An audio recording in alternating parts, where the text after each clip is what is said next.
So hello guys, welcome to my new blog. কেমন আছো তোমরা? আশা করি অনেক ভালো আছো, আর আমিও অনেক ভালো আছি। সকাল থেকে খুবই রিমঝিম করে বৃষ্টি হচ্ছে, বুঝতে পারছিলাম না যে কোথায় যাব। তাই ভাবলাম যে সবাই মিলে একটু বাইরে গিয়ে ঘুরে আসি।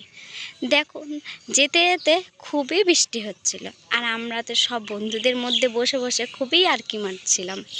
যাওয়ার পরে কোথায় যাব কিছু বুঝতে পারছিলাম না, তো সবাই মিলে ভাবলাম যে জিয়াগঞ্জ যাওয়া হোক, জিয়াগঞ্জ সদরঘাট। আর আমরা ঠিক সেখানেই গিয়েছি।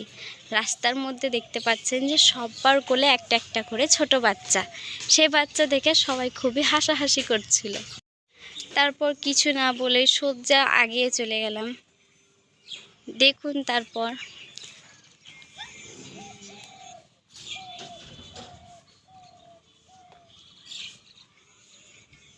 আর এটা হচ্ছে আমাদের